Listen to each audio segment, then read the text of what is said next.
믿음은 진리인가 우연인가 라는 제목으로 하나님의 말씀을 나누도록 하겠습니다. 지난해 12월 15일 늦은 토요일 저녁 한국에 있는 한 목사님으로부터 제가 어떤 글을 받게 되었습니다. 그걸 좀 읽어드릴게요. 할렐루야, 아침 일찍 목사님이 올려놓으신 글을 읽었습니다. 미국에서 귀한 사역을 하시면서 한국의 영어 여름 성경학교를 진행하신다고 해서 지체 없이 글을 씁니다. 이런 일이 있으면 하고 기대했기 때문입니다. 저희 교회는 기독교 한국 침례의 춘천 지방에 속한 샘밭 교회입니다. 강원도 춘천 소양강 댐 아래에 있는 농촌 마을에 위치해 있습니다. 전형적인 농촌 마을에 위치하고 있으며 교회는 1954년 6월 25일 6.25 전쟁 시에 미군이 마을에 주둔하면서 미군 군인 목사님의 천막 기증으로 시작된 교회입니다. 어린아이부터 중고등부까지 30여 명, 청년부터 노년까지 약 40명이 주일에 참석을 합니다. 주도적으로 일을 하던 세대가 80세 전후가 되었고 이제 젊은 층들이 조금씩 힘을 내려고 하지만 농촌에 위치한 관계로 어떠한 계기와 자극이 필요합니다. 샬롯교회에서 방문해 주신다면 영어 성경학교를 통해서 지역에 있는 어린이들을 전도하고 세울 수 있는 좋은 계기가 되리라 생각합니다. 목사님께서 방문 시에 필요하다고 하신 부분, 첫 번째 숙식 제공 가능합니다. 저희 교회 2층 교육관은 약 55평의 마루바닥입니다. 20평의 식당방도 있습니다. 식사는 저희 성도들이 농촌에 만나는 음식으로 정성껏 대접해 드리고 싶습니다. 승합차 12인승과 제가 신방시에 타는 8인승이 있습니다. 모두 제공해 드리겠습니다. 좋은 일이 샬롯 열린교회를 통해 저희 샘밭교회에 일어나기를 기도합니다. 샘밭교회 차성의 목사 드립니다. 이렇게 글이 온 다음에 또 하나의 글이 이어서 왔습니다. 방금 말씀드렸듯이 제가 이렇게 영어 성경학교를 할 수 있는 길이 있을까 하는 마음으로 기도하고 있어서 이렇게 바로 연락을 드렸습니다. 한국 농촌교회가 참 어려움이 많습니다. 제가 샘밭교회 부임한 지 11년째가 됩니다. 정말 열심히 했습니다. 성도들과 예배당을 함께 직접 리모델링도 하고 콩 농사도 함께 지으면서 애를 썼는데 농촌교회 한계로 지난 3년 정도 저 자신도 좀 지쳐있고 성도들도 좀 힘들어 했습니다. 이제 다시 시작하려고 기도 열심히 하고 있습니다. 젊은 몇 명이 저와 함께 마음을 같이 해서 기도하고 있습니다. 샬롯교회가 방문해서 영어 성경학교를 진행해 주시면 저에게, 성도들에게 큰 도전의 계기가 될 것입니다.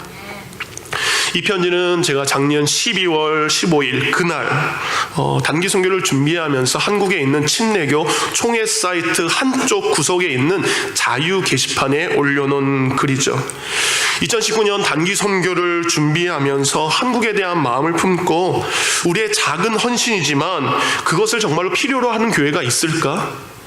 우리가 그렇게 갔을 때 그 사역을 원하는 교회가 있을까? 한쪽에다가 올려놨어요. 대부분의 목사님들이 보는 침례 신문에다가 보낸 것도 아니었기에 얼마나 연락이 올까라는 의구심도 있었습니다. 근데 제가 글을 올린 시간이 미국 시간으로는 토요일 저녁이고요, 한국 시간으로는 주일 이른 아침이었습니다. 목사님들이 주일 이른 아침에 얼마나 바쁩니까? 근데 그 목사님의 감동이 받아서 평소에 들어가지 않는 총회 사이트에 우연히 들어가서 그것을 보게 되었습니다. 숙식만 제공해 주십시오. 가면 어린이 전도와 교회에 필요한 일들을 섬기겠습니다 라는 내용이었습니다. 지금 한국 교회는 매년 믿는 사람의 수가 급격하게 줄어들고 있습니다. 근데 더 가슴 아픈 것은 우리 아이들이 더 줄어들고 있다는 겁니다. 어른들이 교회를 떠나는 숫자보다 아이들이 교회를 떠나는 숫자가 더 몇 배나 됩니다. 이미 한국 교회 내에 주일학교가 없는 교회가 40%를 넘는 지역도 있습니다. 이 통계는 도시입니다. 시골로 내려가면 그 숫자는 더 많을 수밖에 없습니다. 근데 반가운 것은 최근 귀촌 귀농을 통해서 젊은 사람들이 시골로 내려가기 시작합니다. 그리고 고향에서 태어나고 자라 그래도 농촌을 살고자 있는 이들이 남아있는 지역이 있습니다. 그리고 그 지역에서 80대 어르신들이지만 그리고 몇 명 안 되는 성도들이지만 그 농어촌 교회를 지켜가는 목회자들이 있습니다. 그 중에 한 목사님은 어떻게 하면 아이들에게 영어로 성경 학교를 할 수 있을까? 그 간절한 기도, 여러분, 그 간절한 기도가 우리에게 전달이 되었습니다. 우리와 연결이 되었습니다. 여러분, 이것이 우연일까요? 아니면 이 일을 원하시는 하나님의 섭리가 그 안에 있을까요? 이 필요는 한 교회만 있지 않았습니다. 얼마 뒤에 하루 몇 시간 뒤에 또 하나의 교회가 연락이 왔습니다. 안녕하세요 목사님, 저는 기독교 한국침례 대전 둔산 지방에 소속 토마토 교회 김광한 목사입니다. 2016년 3월 논산 가까운 시골에 개척했습니다. 교회 앞에는 초등학교가 있는데 1학년에서 6학년까지 전 학생 수가 50여 명인 작은 학교입니다. 저희 교회는 현재 주일학교 아이들이 12명 정도 출석하고 있고 어른들은 5명이 출석하는 개척교회입니다. 2019년은 영어로 여름 성경학교를 진행하고 싶습니다. 저희 교회는 개척교회이지만 수련회를 진행할 수 있는 공간이 있습니다. 교회 이름이 뭐라 그랬죠? 토마토 교회입니다. 알고 보니까요, 여러분, 이 목사님 어린아이들을 너무너무 사랑하세요. 그래서 매년마다 여름방학과 겨울방학에 아이들이 성경을 읽을 수 있도록 그 교회에서 아이들을 데려다가 먹고 재우는 어린이 성경 통독 학교를 하는 교회였어요. 어른이 5명밖에 되지 않습니다. 근데 아이들에게 말씀을 읽는 것이 얼마나 귀한 것인 것을 깨닫고 교회 옆에 아이들이 잘 수 있는 곳, 먹을 수 있는 곳을 마련해서 그 사역을 감당하는 그 교회 목사님과 저희 교회가 연결이 되었습니다. 우연일까요? 하나님이 역사하신 것일까요? 이 외에도 충청도에 있는 세종지구촌교회, 강원도 원주의 단구침례교회, 양주에 있는 엘찬양교회, 여러분, 글을 올린 지 3일도 되지 않아서 많은 교회들이 이러한 도움의 손길들을 연락을 해왔습니다. 한국에 단기 선교를 가는 것은 절대 놀러 가는 것이 아닙니다. 한국에 간 김에 단기 선교하고 친척집에 놀랐다가 다른 거 구경하고 오는 거, 그런 단기 선교가 아닙니다. 여러분, 이번 단기 선교 가운데 정해놓은 원칙이 몇 가지 있습니다. 그 첫 번째 원칙, 모든 단기 선교가 시작되고 끝날 때까지 모든 단기 선교팀은 함께 행동해야 됩니다. 그리고 모든 단기 선교가 끝난 다음에 그 모든 사람들은 다 같이 돌아와야 됩니다. 친척집에 가는 날 단 하루도 허용하지 않습니다. 물론 아이들이나 여러분이 방문하셔서 여러분의 친척이나 할아버지 할머니가 한국에 온 아이들 얼마나 보고 싶겠어요. 우리가 여름 성경 학교하는 그곳으로 보러 오는 것은 웰컴입니다. 여러분의 할아버지 할머님들 친척들이 와서 이렇게 귀한 일을 하고 있구나, 이렇게 좋은 일을 하고 있구나, 그것이 그들에게 복음이 들어갈 수 있는 길이 되기 때문입니다. 저희가 이번 선교를 준비하면서 재직회에서 결정된 사항 중에 하나는 인원을 딱 정해놓고 출발하기로 했습니다. 각 교회에서 제공하는 승합차, 그리고 저희가 준비할 수 있는 미니밴 한 대, 그래서 그 모든 인원이 갈 수 있는 게 대략 15명 내외로 저희가 준비를 합니다. 2월 24일까지 신청서와 회비를 납부하신 분들 선착순으로 확정돼서 갈 예정입니다. 한국에 있는 농어촌 교회 목사님들의 간절한 마음의 소원과 기도가 우리 샬롯 열린교회에 전달이 되었습니다. 이제 우리가 그 목사님과 그 성도들의 간절한 기도에 이제는 우리가 응답할 차례입니다. 그 첫 번째 재직회를 통해서 한국으로 단기 선교 가는 것이 확정이 되었습니다. 이제는 이 귀한 사역에 여러분들이 응답하실 차례입니다. 소외된 곳에 있는 어린 영혼들, 주님께서 천하보다 귀한 그 한 영혼, 그 영혼을 전도하는 그 귀한 사역에 여러분이 동참하시기 바랍니다.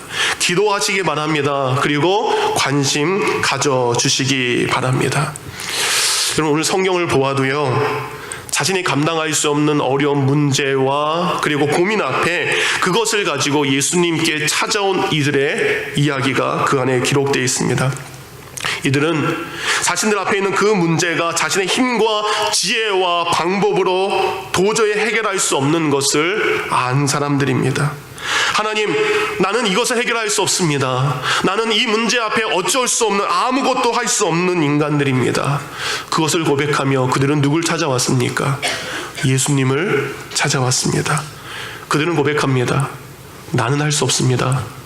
그러나 예수님은 하실 수 있습니다. 나는 못합니다. 그렇지만 예수님이시면 되십니다.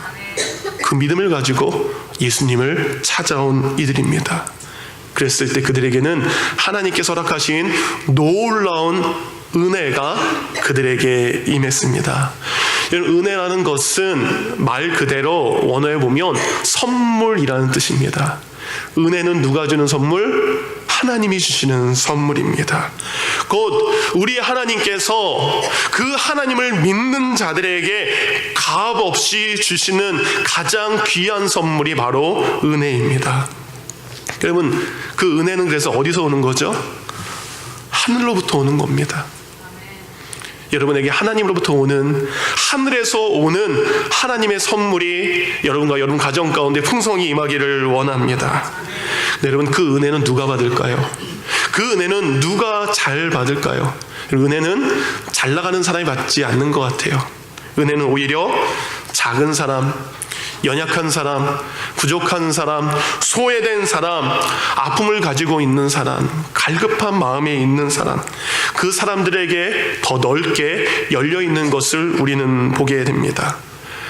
강한 사람, 높은 자리에 있는 사람, 그래서 많은 것을 가지고 있고 많은 것을 알고 있어서 내가 하나님을 의지하지 않아도 살 수 있습니다. 난 예수님 필요 없이 살 수 있습니다. 그들에게 임하는 것이 은혜가 아닙니다. 오히려 하나님, 내가 연약하기에, 하나님, 내가 지금도 부족하기에, 하나님, 내가 지금도 아무런 힘이 없기에 나는 할 수 없습니다. 그런 고백을 하는 사람들에게 하나님은 은혜를 내려주십니다. 오늘 한 어머니가 그 간절한 은혜를 가지고 그 예수님의 간절한 은혜를 받기 위해 예수님을 찾아옵니다. 이 어머니는 안타깝게 딸이 하나 있는데, 더 많은 딸과 아들이 있는지는 모르겠습니다. 근데 그 어머니에게 딸이 있는데 성경은 그 딸이 귀신 들렸다라고 이야기합니다. 얼마나 사랑스럽고 아름다운 딸입니까? 얼마나 보배갖고 귀한 딸입니까? 근데 그 딸 속에 귀신 들어갔습니다. 그 딸 속에 흉악한 것이 들어갔습니다. 너무나 사랑스러운 그 딸의 인생을 망치고 있습니다. 딸의 삶을 고통스럽게 하고 있습니다. 그 고통을 어머니가 바라봅니다. 근데 그 어머니가 할 수 있는 것이 없습니다. 때로는 호통도 쳐봅니다. 때로는 야단도 쳐봅니다. 때로는 붙잡고 눈물도 흘려봅니다. 그 문제를 누군가가 해결할 수 있을까? 누군가를 찾아가 보기도 합니다. 그런데 그 모든 것이 허사입니다. 그런 그 어머니에게 한 희망의 이름이 전달됩니다.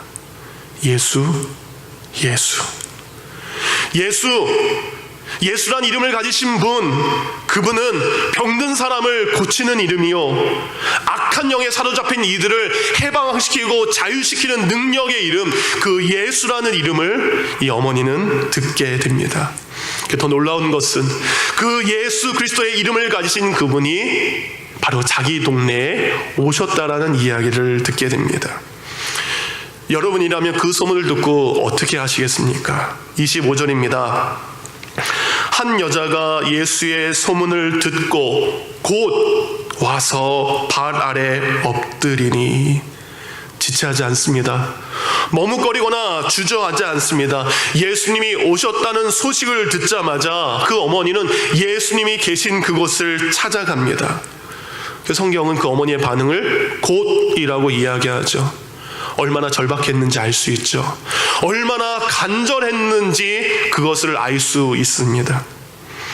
오늘 마가복음의 그 7장에 나와 있는 내용과 그리고 같은 내용이 마태복음 15장에 기록되어 있습니다. 그래서 마태복음 15장을 읽으시면 오늘 본문의 상황을 좀 더 자세하게 여러분이 알 수 있습니다. 마태복음 15장 22절입니다. 가난한 여자 하나가 그 지경에서 나와서 소리 질러 이르되 주 다윗의 자손이여 나를 불쌍히 여기소서 내 딸이 귀신 들렸나이다. 당시 이 여인 말고도 고통을 가지고 살고 있는 수많은 사람들이 예수님께 찾아왔겠죠. 예수님은 저 멀리 계십니다. 많은 사람들이 에워싸고 있습니다. 이 여인이 가까이 갈 수 없습니다. 그러나 그 간절한 마음과 애타는 마음을 가지고 이 어머니가 할 수 있는 방법은 하나밖에 없습니다. 다윗의 자손 예수여 나를 불쌍히 여기소서 내 딸이 귀신 들렸나이다. 제가 한 것보다 10배, 20배 목이 터져라 하고 간절하게 외쳤을 그 어머니의 외침이 그 자리에 있었습니다. 그 어머니가 할 수 있는 것 이것밖에 없죠. 소리질러 이르되 다윗의 자손 예수여 나를 불쌍히 여기소서.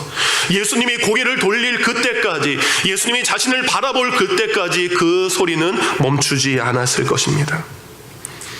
근데 예수님이 고개를 돌리지 않습니다. 예수님이 고개를 돌리지 않으세요.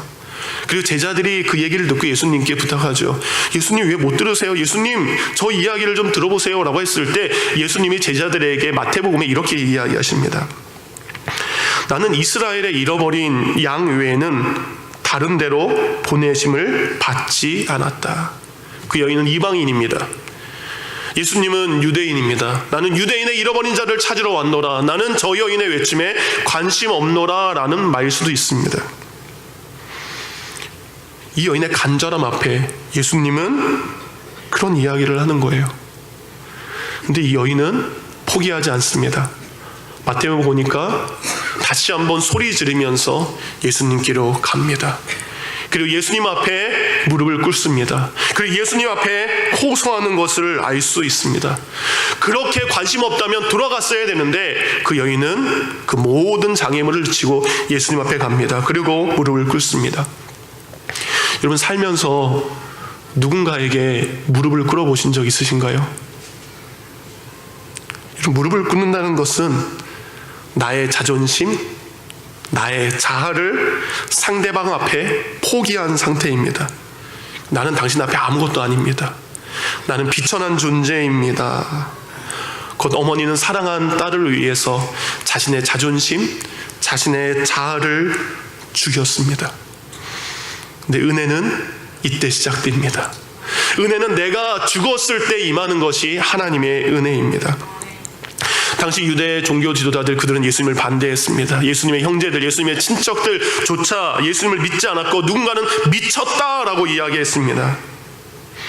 예수님을 믿는 사람보다 예수님을 믿지 않는 사람들이 훨씬 많은 그때에 이 어머니는 그 간절함을 가지고 나의 이 문제를 해결해 줄 분은 오직 예수님이라는 것을 확신했습니다. 우리는 예수님을 믿는다라고 하지만 이런 확신을 가지고 살 때가 많지 않은 것 같습니다. 우리는 설교를 통해서, 여러분이 성경을 읽을 통해서 기도해야 됩니다 라는 이야기를 참 많이 듣습니다. 그래서 우리는 그 기도의 응답과 능력을 가지고 기도해야 되는데 기도하지 않습니다. 아픈 사람을 위해서 기도하는 것, 경제적인 문제 앞에 기도하는 것, 그리고 자녀들의 어려움을 가지고 기도하는 것, 기도는 하지만 그 기도를 우리는 단순한 마음의 위로라고 생각해요. 그래, 기도하고 나면 누군가에게 얘기를 했으니까, 신이란 분에게 내 마음의 이야기를 했으니까 기도하는 것은 문제 해결을 위한 것이 아닌 마음의 위로의 한 부분이라고 우리는 그렇게 받아들입니다. 기도해서 병 고침을 받는 것이 아니라, 기도한다고 일터의 문제가 해결되는 것이 아니라, 기도한다고 자녀가 바른 길로 오는 것이 아니라고 생각합니다. 오히려 그렇게만 기도하는 사람은 광신도라고 이야기합니다. 비이성적인 사람이라고 생각합니다. 오히려 미신적인 마음으로 살아가는 사람이라고 우리는 이야기할 수 있습니다. 근데 오늘 이 어머니는 순수하고 간절한 마음을 가지고 예수님을 찾아와 예수님께 도움을 구합니다. 예수님이면 됩니다. 예수님이면 할 수 있습니다 라는 그 간절함을 가지고 찾아왔습니다. 그 간절함 앞에 부끄러움은 문제가 되지 않은 것 같습니다. 딸을 향한 어머니의 마음은 그가 비록 무릎을 꿇었지만, 많은 사람이 그를 바라보고 있지만 그 모든 것을 개의치 않고 예수님께 간구할 수 있는 힘으로 바뀌게 되었습니다. 여러분 주위에 이 여인과 같은 문제를 가지고 있지 않습니까? 해결할 수 없는 여러 가지 일들을 가지고 있지 않습니까? 근데 왜 우리가 주님 앞에 엎드리지 않을까요? 왜 우리가 주님 앞에 무릎 꿇지 않을까요? 왜 그렇죠? 아직 참을만 하기 때문입니다. 아직 그만큼 절실하지 않기 때문입니다. 아직 그렇게 애타지 않기 때문입니다. 그리고 아직 내가 주님 앞에 무릎 꿇을 수 있는 자존심이 우리에게는 쉽게 포기되지 못했기 때문입니다. 우리가 예수님께 나아갈 때 우리는 모든 것을 내려놓고 한 가지만을 바라봐야 됩니다. 예수님의 긍휼입니다. 우리를 귀하게 여기시고 우리를 사랑하시는 그 긍휼 앞에 우리는 엎드려야 됩니다. 이제 어머니는 처음 본 남자 앞에 무릎을 꿇습니다. 이방인임에도 불구하고 유대인 남자에게 무릎을 꿇습니다. 최대한의 겸손과 최대의 존경하는 마음과 순종과 그리고 그를 향한 귀한 믿음을 가지고 머리를 조아립니다. 이것이 우리의 마음의 믿음의 태도가 되어야 될 줄 믿습니다. 두렵고 떨리는 마음으로 예수님 앞에 무릎을 꿇는 것은 용기가 필요합니다. 그러나 어머니의 간절함은 그 용기를 가지고 처음 본 남자 예수에게 무릎을 꿇게 했습니다. 그렇게 간절한 마음으로 예수님께 도움을 구했다면 이제 예수님 뭐 하셔야 돼요? 대단하다, 귀하다 하고 그 여인의 기도를 들어주셔야 되죠. 근데 우리 예수님은 전혀 뜻밖의 반응을 보이십니다. 27절, 그 여인의 마음을 후벼 파는 아픈 얘기를 예수님이 이런 얘기를 하셨어요. 27절입니다. 자녀의 떡을 취하여 개들에게 던짐이 마땅치 아니하니라. 내가 주는 건 내 자녀들을 위한 것이지 내가 개들을 위해서 이 은혜를 베풀지 않을 것이다. 얼마나 자존심이 상하는 말입니까, 여러분? 예수님은 바로 응답하시지 않고 그 여인에게 한 가지의 믿음을 보시는 시험의 과정을 거치십니다. 그건 예수님은 무엇을 보기 원하시는 것입니까? 그 여인의 믿음을 보기를 원하시는 거예요. 내가 예수님만을 의지합니다. 내가 예수님이면 됩니다. 예수님이 그렇게 얘기하셨다 한들 나는 그래도 여전히 의지할 수 있는 분이 예수님밖에 없습니다 라는 그 믿음을 예수님은 보시는 거죠. 당시 갈릴리 사람들과 이 여인이 살던 두로 지방 사람들은 가장 사이가 좋지 않았습니다. 악명 높은 원수지간들이었습니다. 그래서 유대인들은 그 이방인들을 향해서 개라는 표현을 서슴없이 썼고요. 예수님도 그 표현을 빌어서 그렇게 간절한 마음을 가지고 온 여인에게 개라는 단어를 썼습니다. 자녀의 떡을 취해서 왜 개에게 주겠느냐? 간절한 기대와 소망을 가지고 예수님께 왔지만 오히려 자존심이 상합니다. 우리라면 어떻게 할까요? 제가 여러분에게 이런 말을 했다라고 해보시기 바랍니다. 여러분이 존경하는 누군가가 이런 말을 했다라고 생각해 보시기 바랍니다. 무릎까지 꿇었는데 개라는 말로 돌아옵니다. 당장 화를 내고 돌아가는 것이 사람들의 마음이겠죠. 하지만 이 어머니는 자존심보다 딸의 아픔이 더 컸습니다. 진정한 어머니셨습니다. 그러게 자신을 예수님께서 개라고 비유했지만 그 여인은 예수님께 이렇게 이야기합니다. 28절입니다. 주여 올소이다. 주님 맞습니다. 저는 개입니다. 주여 올소이다마는 상 아래에 있는 개들도 주인의 밥상에서 떨어지는 아이들이 먹다 흘리는 그 부스러기를 먹지 않습니까? 여러분, 이 말은 누구도 상상할 수 없는 말입니다. 누구도 고백할 수 없는 가장 아름답고 위대한 고백이 딸을 정말로 사랑하는, 그리고 예수님 앞에 간절한 마음을 가지고 찾아온 그 여인의 입술에서 고백되었죠. 주님, 저는 개여도 좋습니다. 그럼에도 불구하고 나는 당신의 긍휼이 필요합니다. 주님의 능력이 필요합니다. 주님의 은혜가 필요합니다. 라는 진실한 요청이 그 어머니의 마음이죠. 예수님의 은혜와 예수님이 도우심 앞에 나는 포기 못할 것이 없습니다. 나는 내려놓지 못할 것이 없습니다. 예수님 앞에 내가 가장 비참한 사람이 될지라도 여전히 소망은 예수님께 있기 때문에 그 예수님을 붙잡는 여인의 아름다운 믿음이죠. 이 여인은 자신의 믿음을, 변치 않는 믿음을, 예수님이 그렇게 말씀하셨음에도 불구하고 자신의 믿음을 예수님께 보였습니다. 예수님은 이제 그 어머니의 믿음을 보셨습니다. 그리고 마태복음 15장 28절에 이렇게 그 여인에게 말합니다. 이에 예수께서 이르시되 여자여 내 믿음이 크도다. 내 소원대로 되리라. 아멘. 여기서 그 어머니를 향해서 여자여라고 이야기를 하는데, 여러분, 이 여자여라는 표현은 예수님께서 십자가에 달려 돌아가실 때에 그 밑에 있는 육신의 어머니를 향해서 얘기한 여자여, 여자여 보소서 아들이다, 그와 같은 말입니다. 곧 여자를 향해서 할 수 있는 가장 아름다운 존칭이 바로, 우리 한글 성경에는 여자여라고 했지만 그 의미가 바로 이 의미입니다. 방금 전까지 개라는 비유에 들렸던 그 여인이 이제 예수님의 입술에서 가장 아름다운 어머니요, 가장 아름다운 믿음을 가진 여인이요 라는 것으로 예수님은 그 여인을 칭찬해 주셨습니다.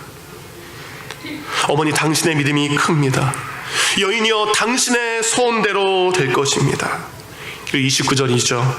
이 말을 하였으니, 당신대로, 당신의 소원대로 될 것이다, 이 말을 하였으니 돌아가라, 귀신이 내 딸에게서 나갔느니라.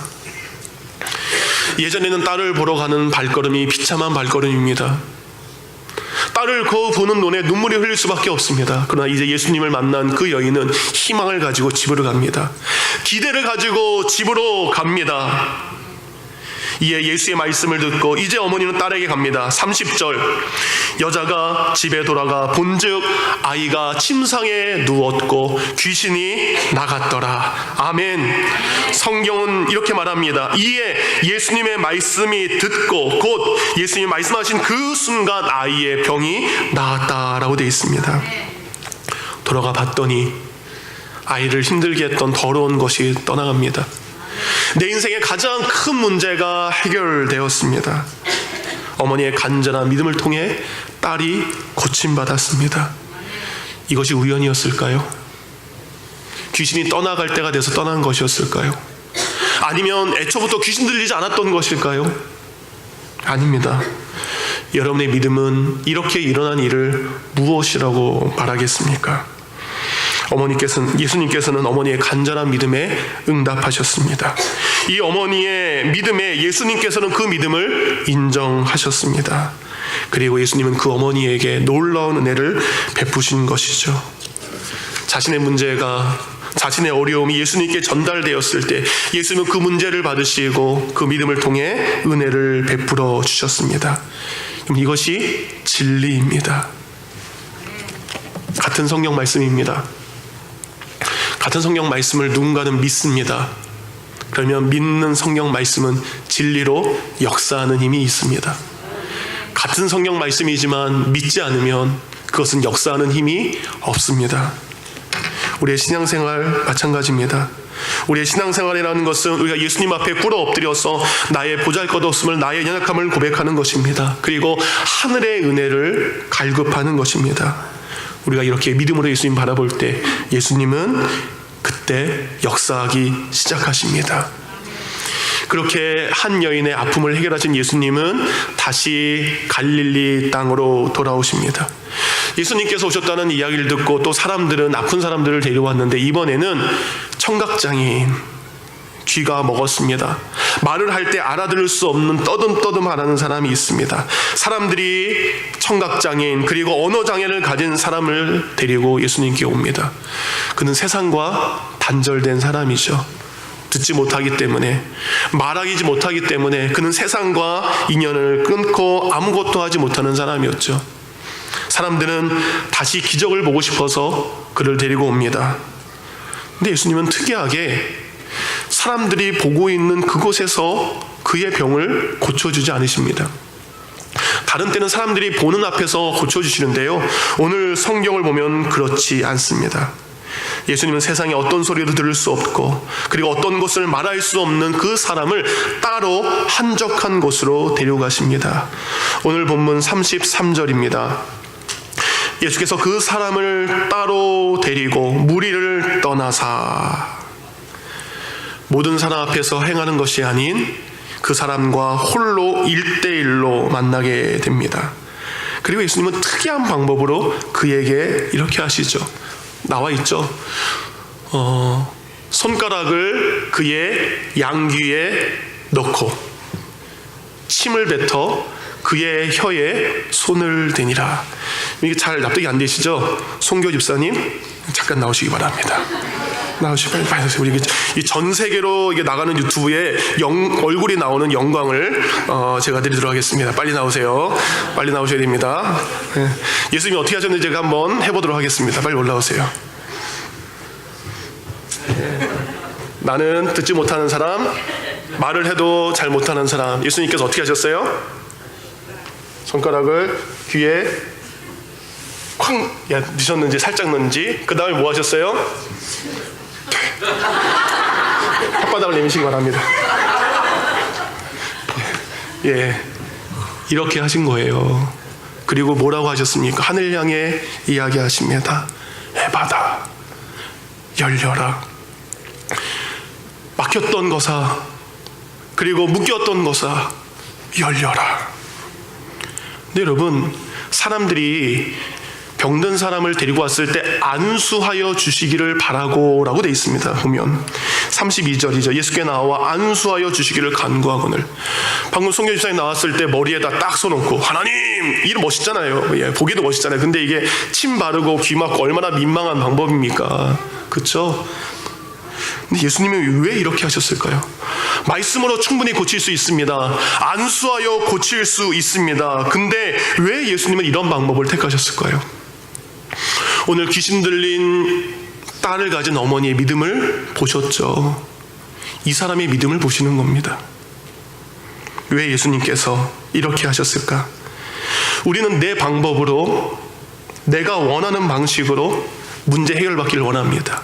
은혜 받기를 원합니다. 우리가 원하는 방식은 멋있게 머리에 손 올리고 목사님이 멋있는 목소리로 주여 하면서 이렇게 다 하는 것을 원하죠. 근데 오늘 예수님은 그가 생각하지 않았던 전혀 다른 방식으로 그에게 다가오십니다. 지금 그와 예수님 그 사이에 아무도 없습니다. 두 사람밖에 없습니다. 너무나 당황하고 너무나 놀랐겠죠. 여러분, 이 사람이 귀를 못 듣고 말을 더듬다 하지만 정신이 온전한 사람입니다. 정상적인 사람이에요. 무엇인가를 보면 이상하게 생각할 수 있는 사람입니다. 그러니까 그 사람은 그 순간 그 자리에서 떠날 수 있습니다. 이게 뭐야? 왜 이런 식으로 해? 라고 떠날 수 있습니다.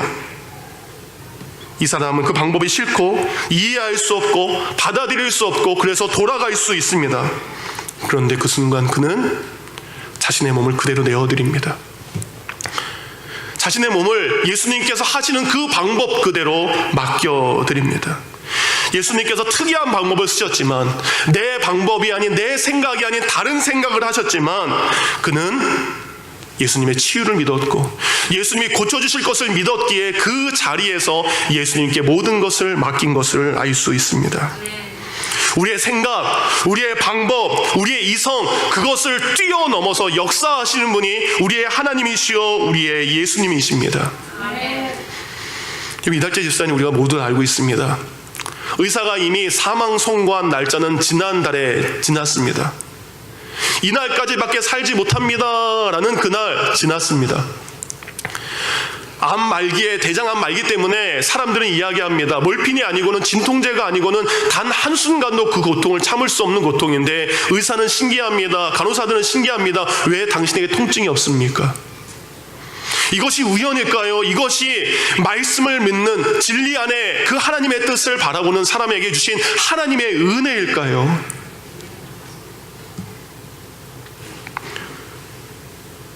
회당장 야율의 딸이 죽었을 때 예수님 회당장에게 이런 이야기를 합니다. 두려워 말라, 믿기만 하라. 여러분, 때로 우리에게 좋은 약과 좋은 의사와 좋은 병원을 가는 것도 중요합니다. 그것도 하나님의 한 방법입니다. 그러나 때로는 우리에게 믿음을 보실 때가 있습니다. 우리의 믿음의 고백을 보기 원하실 때가 있습니다. 때로는 이해할 수 없는 일이 일어난다 할지라도 그것을 주님 앞에 확신으로 기다리는 것, 그것이 우리 믿는 사람들의 모습이 되어야 됩니다. 이제 그는 귀가 열렸습니다. 입이 열렸습니다. 근데 귀와 입만 열린 게 아니에요. 그는 모든 것이 열려서 하나님께 예배할 수 있는 예배자가 되었습니다. 곧 예수님이 하늘 향해서 에바다 열려라 했을 때 천국문이 열리고 천국의 은혜가 그에게 임한 것이죠. 곧 육신의 질병만 고침받은 것이 아니라 그는 하나님의 놀라운 은혜를 경험하게 되었습니다. 그는 가는 곳마다 예수님을 전파하는 사람이 되었죠. 그의 일어난 그 모습을 보고 사람들이 이런 이야기를 마지막 37절에 했습니다. 사람들이 심히 놀라 이르되 그가 모든 것을 잘 하였도다. 37절, 못 듣는 사람도 듣게 하고 말 못하는 사람도 말하게 한다 하니라. 세상 사람들도 예수님을 인정합니다. 그가 모든 것을 잘 하였도다. 이 일이 저와 여러분 가운데 일어나기를 원합니다. 우리가 믿음으로 살 때 예수님은 우리의 삶의 모든 것을 은혜로 잘되게 해주실 줄 믿습니다. 그러기 위해 간절한 마음으로 믿음으로 사시기 바랍니다. 나의 자존심을 내려놓고 주님 앞에 진정으로 무릎 꿇을 수 있는 믿음이 저와 여러분 가운데 있기를 원합니다. 믿음은 그 진리를 믿는 자에게 놀라운 역사를 일으킵니다. 우연이 아닙니다. 그 믿음의 역사를 저와 여러분이 체험되기를 주님의 이름으로 축원합니다. 이 시간 기도하겠습니다.